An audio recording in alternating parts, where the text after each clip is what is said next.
I want to thank my subscribers again from subscribing. Ayan, pa-English na ako.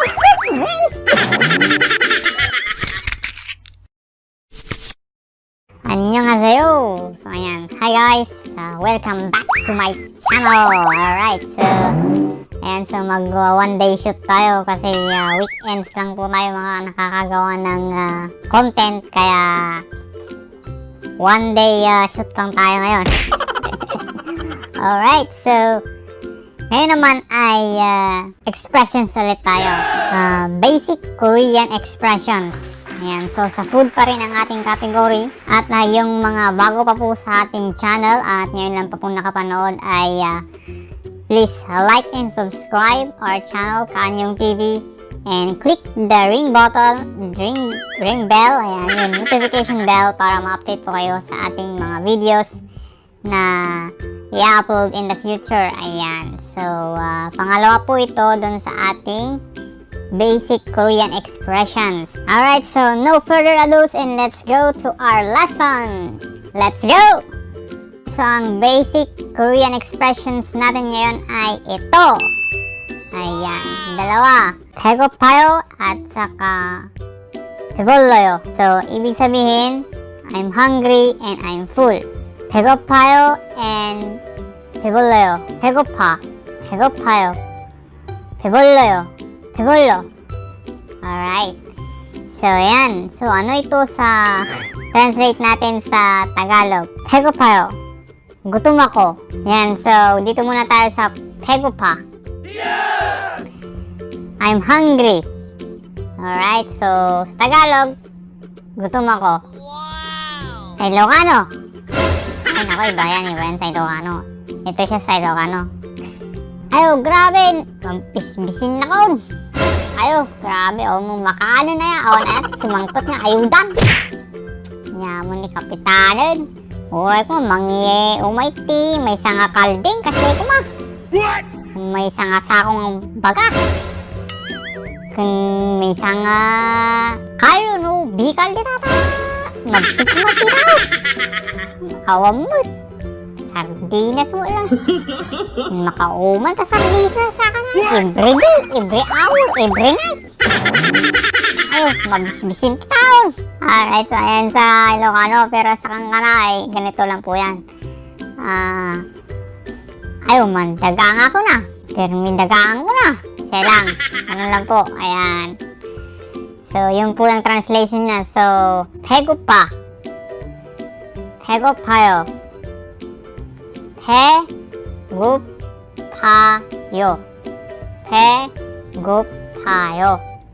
Kasi yung pe dyan, yung ibig sabihin yan ay chan.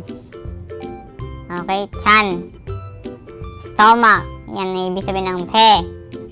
Chan po yan. Gopayo. Parang hindi totoo yan. Bola lang yan.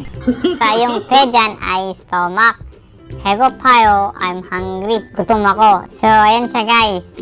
One word lang siya na pwede siyang mag-stand in this own. So, kahit one word lang siya, wala siya, para siyang sentence, one word sentence. Siya, 배고파, I'm hungry. Ayan, so kompleto na yun, 배고파요. So, yung 배고파, yun ay yung informal niya. Yung pandinmal niya ay 배고파. At yung chundinmal niya ay 배고파요. So, informal at saka formal yon. So, nga pala, kung may bala kayong pumunta sa Korea in the future, ay pag-aralan nyo rin yung formal para hindi kayo, parang bastos pakipag-usap dito sa Korea. Pero sa Pilipinas lang kayo, para matuto kayong mag-Korean or para pag nanonood kayo ng Korean ay naiintindihan ninyo, okay lang na makapag-practice kayo ng formal, yung informal. Pero pag may balak kayong pumunta na in the future dito sa Korea, pag-aralan nyo talaga yung chundinmal, yung formal niya. Kahit at least yung yo lang, yung may yo sa huli, para hindi siya bastos, dito sa Korea. Po? Ayan. So, 배고파, informal. 배고파요, formal, form. Next. Ang sunod natin ay 배불러요.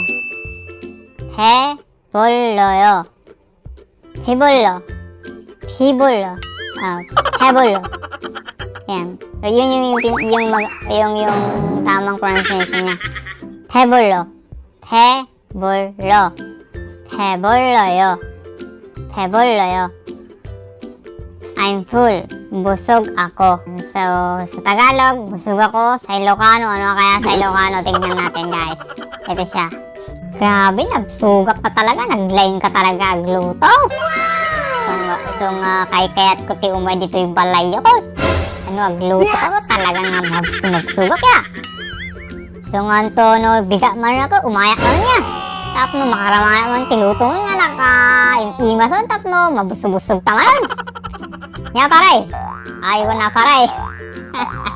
Ayan, alright. So, sa kangkanay naman, ganito lang siya. Ayaw. Nabsug ako na. Nabsug ako. Kasi lang. Ganun lang po siya sa kangkanay. Napakasimple. Nabsug ako. Ayan, so in depth tayo sa ating lesson. 배불러요. 배 ay ibig sabihin dyan ay tiyan. Kaya ngayon parang kanina. 배고파. 배불러요. 배불러요. I'm full. Ganun lang siya kasimple.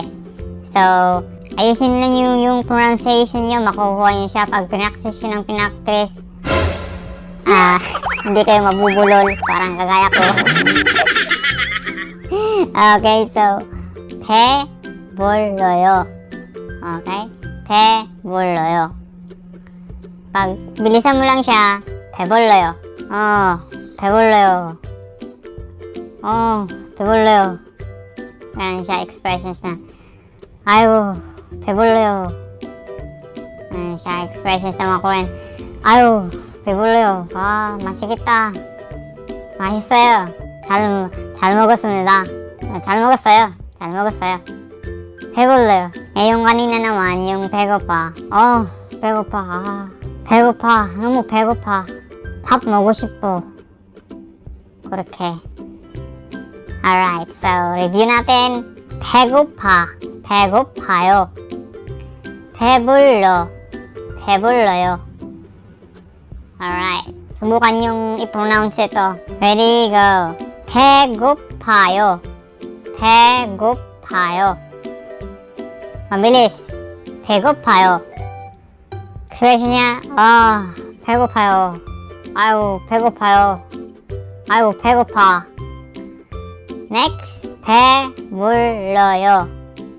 배불러요. 배불러. 배불러. 배불러요. Okay, mabilis. 배불러요. 배불러요. 배불러요. 배불러요.